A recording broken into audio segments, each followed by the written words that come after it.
Everybody wants to play faster. It's one of the most commonly requested topics that I get for lessons is how can I play faster? How can I increase my speed? And I completely understand why, because playing fast is super fun. Okay, so in this lesson, I've got one exercise that I'm going to use to teach you how to increase your speed. And I'm gonna actually be playing it. There'll be sheet music up. I'm gonna teach you how to do the exercise. And then I'm hoping that you'll play along with me at 3 different tempos.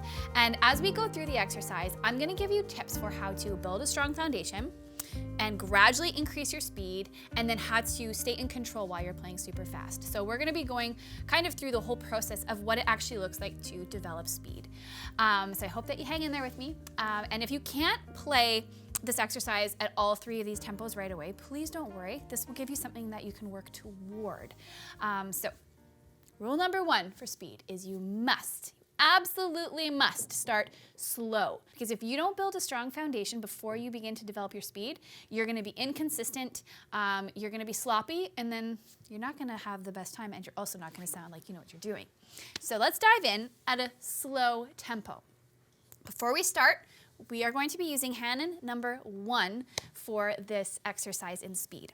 So really quickly, I'm just going to show you the pattern. We start on C, and then we're going to jump up. We're going to use the next finger, but we're going to skip a note. And then all you need to do is walk up until you run out of fingers, walk back down, and now notice that your hand is reset, and then you're going to do the same process. Whoop!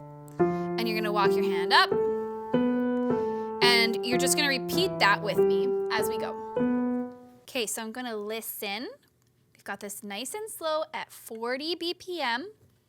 We're going to have 1 tick for every 2 notes. So just be thinking about that. Here we go. 1, 2, here we go.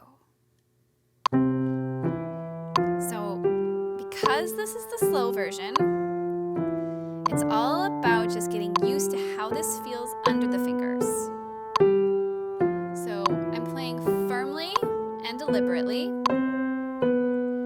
but I'm being very careful not to hold tension in my fingers. So the pressure is straight down. I'm not muscling my way through this. I'm just allowing a firm downward pressure.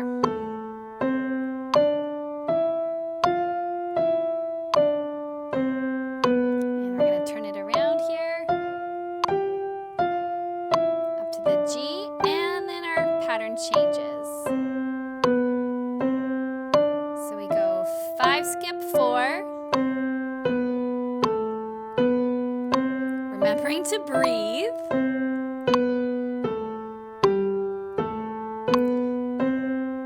And you should be able to play this at this tempo until you're actually bored. So like when this is boring and you can have a conversation, then you know you're ready for the next tempo.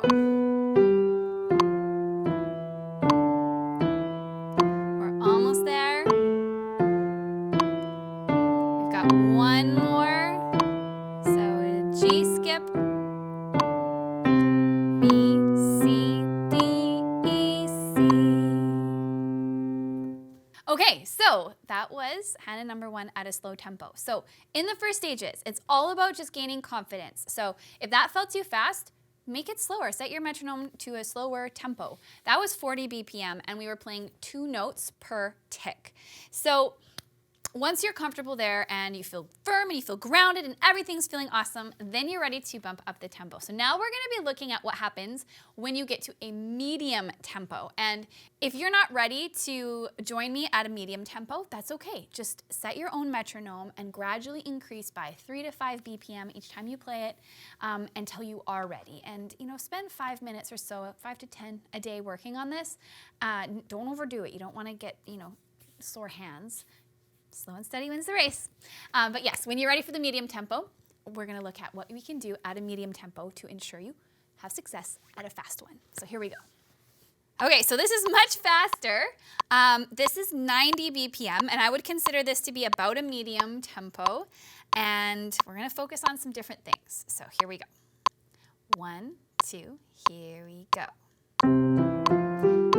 So at a faster speed, you want to be making sure that the pressure between the hands is even and that you're still being consistent. So what I end up having to do is place a little bit of extra pressure in my left hand, because I find that that's the hand that's going to get sloppy if a hand is going to get sloppy.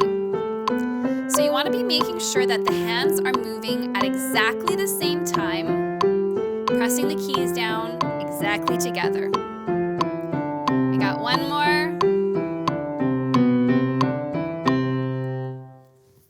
Okay, so that was a medium tempo. It was definitely more brisk, but it's still fun. So again, there it's all about making sure your hands are at the same level. A lot of times our right hand can be faster than our left. So when we're working hands together, you want to make sure that they are moving exactly together, that they're not kind of offset at all. So that's what you should be focusing on when you're working at a medium tempo. Now finally, we're going to be looking at a much faster tempo, and here things change. And before I start playing, because it may be difficult to speak at this tempo, I want to let you know that I'm focusing on landmark notes. So because my hands are going to be moving quickly, I'm going to be thinking about how to set myself up for success each change.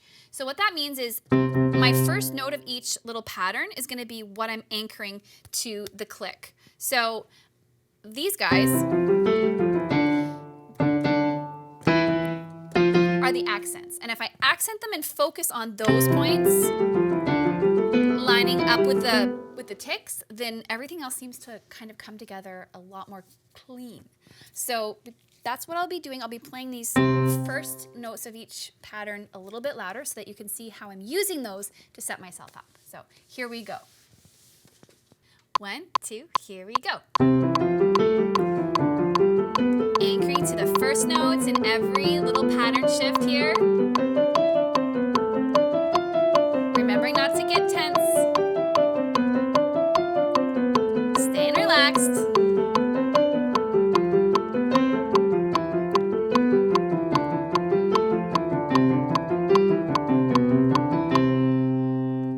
Okay, so that was the exercise at a fast tempo. Now, was that my fastest tempo? No, but this gives you a perspective of where a slow, a medium, and a fast tempo are, generally speaking, and somewhere that you can increase from. So from here, I would love to know what you can hit in terms of tempo while remaining accurate and consistent.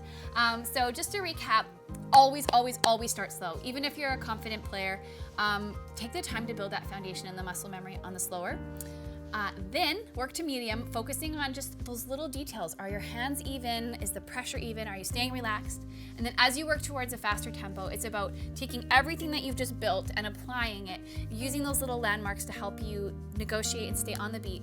If you're not on the beat, then you're not on the beat. You can't be sloppy. It doesn't count if you're sloppy. So stay consistent, use that metronome, and have fun with this. Comment below. Like I said, I'd really like to know what your fastest tempo is. Happy playing.